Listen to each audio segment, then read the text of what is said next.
రోజా గారు మనల్నే కాకుండా మన ఫ్యామిలీని కూడా అటాక్ చేస్తారు మాటలతో, ఒక్కొక్కసారి ఇంకా ఫాలో అవుతూ చాలా చాలా రకరకాల ట్రోలింగ్ చేస్తుంటారు. How do you overcome and what is your strength madam? మా ఫాదర్,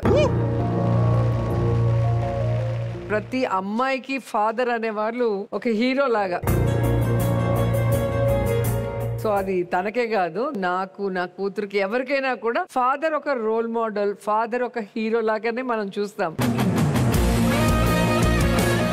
ఎందుకంటే మన కోసం అన్ని చేసే వ్యక్తి, అన్ని అడ్జస్ట్ అయ్యే వ్యక్తి, మనకి చేయటం కోసం ఎంత కష్టమైనా, ఎంత దూరమైనా, ఎంతమందితో అయినా పోరాడే వ్యక్తి.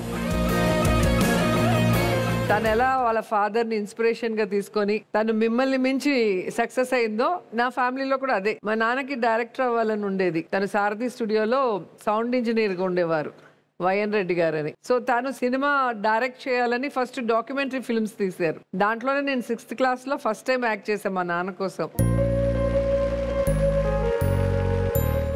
ఆ తర్వాత నాకు హీరోయిన్గా ప్రేమ తపస్సు వచ్చినప్పుడు, సరే నేను ఇంత ట్రై చేసినా నాకు అవకాశం రాలేదు, నా కోసం నువ్వు చెయ్యి, నీలో నేను చూసుకుంటానంటే ఓన్లీ బికాస్ ఆఫ్ మా డాడీ కోసమే నేను ఇండస్ట్రీకి వచ్చాను.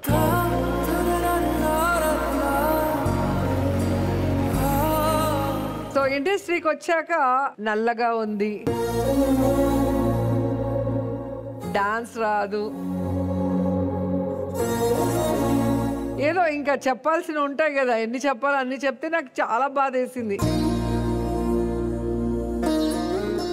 ఏంట్రా మా నాన్న చెప్పగానే ఏదో పెద్ద నాన్న కోసం చేద్దామని వచ్చేసాం, ఇక్కడేదో ఇలా అంటున్నారు, ఎలా ఏంటి అని చాలా ఫీల్ అయ్యాను. అప్పుడు మా నాన్న అన్నారు, కలర్ ముఖ్యం కాదు, టాలెంట్ ముఖ్యం, నువ్వు చేయగలవు, నువ్వు చెయ్యి అని చెప్పి నాకు సపోర్టివ్గా నించున్నారు. సో అక్కడి నుంచి నేను పట్టుదలగా డాన్స్ రాకపోతే డాన్స్ నేర్చుకున్నా, కలర్ గురించి మేకప్ వేస్తే సరిపోతుంది, నాన్న చెప్పిందన్నీ వింటూ నాన్న చెప్పిన వాటికి అలా మైండ్లో పెట్టుకొని నేను ముందుకు వచ్చాను. అదే ఆ రోజు మా నాన్న కనుక అడగకపోతే నేను ఈరోజు ఈ స్టేజ్లో ఉండేదాన్ని కాదు. సో ఇక్కడికి వచ్చిన తర్వాత నాన్నగారు చనిపోయారు.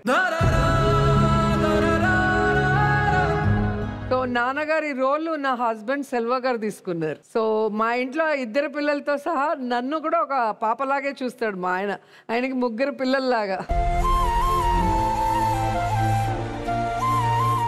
మా నాన్న మమ్మల్ని ఎంత అభిమానించి ఆడపిల్ల కూడా పైకి రావాలి, సక్సెస్ అవ్వాలనుకున్నారో సేమ్ సెల్వ క్యారెక్టర్ కూడా అదే. అందుకే నేను లవ్ చేసి పెళ్లి చేసుకున్నా. సో ఈరోజు మీరు చేసిన ప్రతి యాక్ట్ నాకు సెల్వానే గుర్తొచ్చాడు.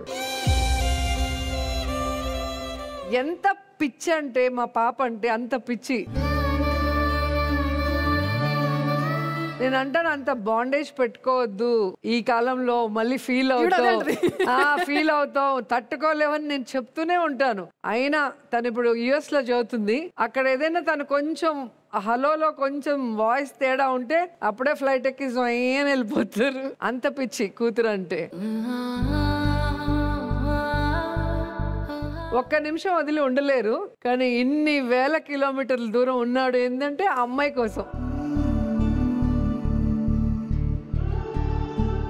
తన డ్రీమ్ తను ఫుల్ఫిల్ చేసుకోవాలి, తను హ్యాపీగా ఉండాలి అన్నదానికి తను ట్రై చేస్తున్నారు. అండ్ ఇంతవరకు తనకి జ్వరం కానీ ఏ ఇది లేదు. మా పాప వల్ల ఇప్పుడు BP వచ్చేసింది.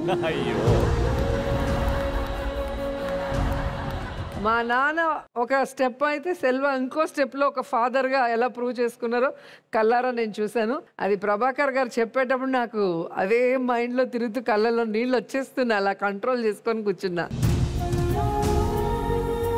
నిజంగా చాలా మంచి మెసేజ్ ఇచ్చారు. ఆడపిల్లల్ని గౌరవించండి, ఆడపిల్లలకి సమాన అవకాశాలు ఇవ్వండి, ఆడపిల్లకి సపోర్ట్ చేసి సక్సెస్ అయ్యే విధంగా ముందుకు నడిపించండి అని నేను కూడా మీ ద్వారా అందరికీ చెప్తున్నాను.